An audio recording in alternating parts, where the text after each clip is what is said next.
With the first team returning to pre-season training, all eyes are on the transfer window and who might be joining the senior players for the season ahead.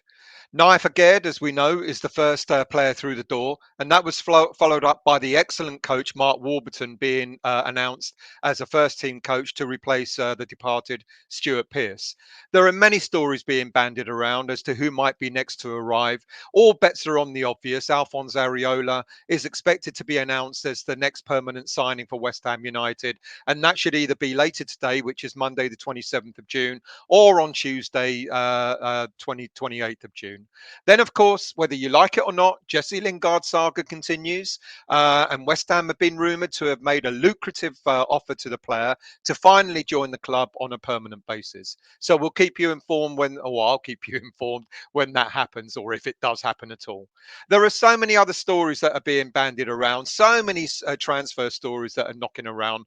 But I'm going to focus on this show on Arnaut Danjuma. Last summer, the first rumours that might be interested in this player came about. Back then, he was still part of the Bournemouth team that was trying to win promotion back to the Premier League after being relegated in the 2019-2020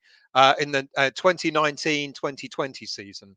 In the 2020-21 season, Bournemouth finished sixth position in the Championship, but failed to make it back into the Premier League through the playoffs.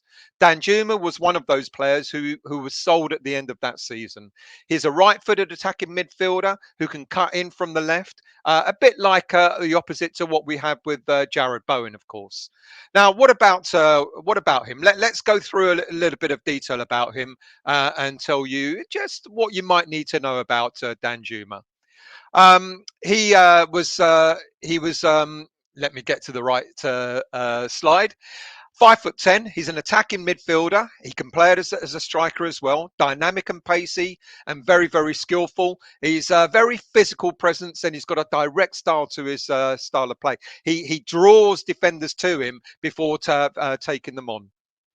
In his career so far, senior career, has made 157 appearances, 53 career goals, 53 career assists, shot accuracy rate of 62%. He's got La Liga experience, Champions League experience, Championship experience, and he was also a Dutch international as well. Now, Danjuma was born in Lagos, Nigeria, on the 31st of January 1997, 25 years of age. But he is his father was from the Netherlands, and so he's eligible to play either for the Nigerian national team or the Netherlands, and he opted for the Netherlands. In his youth career, he joined Top OSS in 2008 before being signed for PSV Eindhoven, and he stayed with them between 2008 and 2016 before moving on to NEC Nijmegen in 2016. He joined them at Topsos as a schoolboy, and his father, his parents divorced, and he was for a while he was in foster care, but his foster parents refused to take him to football training, so his father would pick him up and take him to training himself. And he got established. He got found by PSV Eindhoven and joined them at the age of 11 before moving to NEC at the age of 19. He made 33 appearances youth appearances for PSV, scoring 6 goals and 3 assists. Um, sorry, just move on to the next slide. If I can get the next slide up. Here we go. In 2016 and 2017 for NEC, he made 46 appearances for them, scoring 14 goals and 7 assists.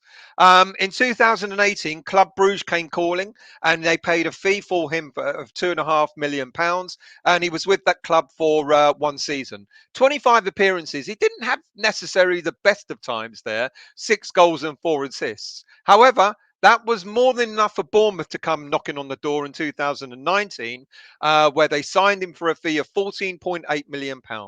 He made 52 appearances in total for Bournemouth, scoring 17 goals and 8 assists. But most of those goals were in the Championship. However, When, as I've mentioned earlier, uh, Danjuma said he was made to play Champions League football. He played Champions League football when he was at Club Bruges, and he suggested that he was made to play Champions League football and not Championship football. He's quite an outspoken character, and so Villareal came calling. They were fourth in the league at the time, in the Spanish league, and they qualified for Champions League football, and they paid a fee of £21 million for him last summer. He's made 34 appearances for the club, scoring 16 goals and 4 assists. And he was part of the team that took Villarreal to the last four of the Champions League last season. He's also a Netherlands international. I mentioned he could have played for either Nigeria or he could have played for the Netherlands. He made his debut in 2018, and despite the 3-year absence after that, he was called back up to the Netherlands squad last October, and he's expected to be part of the 2022 Dutch World Cup squad for this winter. Honours, he's a Belgian champion winner and also a Belgian Super Cup winner when he was at Club Bruges. His current contract is till 2026, and it's rumoured he's got a massive buyout clause in his contract of something like 50, 55, 56 million pounds. But his value is rumoured to be up to around 45 million. Now, West Ham United apparently have made a bid of something like 35 million, but I'm sure that would be 35 million with add-ons. So, will he be coming to West Ham United? Look, he's quite, like I just said, he's quite an outspoken character, and he believes that his future is in Champions League. He wants to play Champions League. Shades of Declan Rice, I guess you could argue. And will it be an attraction for him to come to play for West Ham United, given that we haven't qualified for Champions League or Europa League for that matter? It could be. Look, playing in Spain it's a really good league, etc. But Villarreal themselves only finished seventh in the league this season at the end of last season, so he won't have Champions League football with them.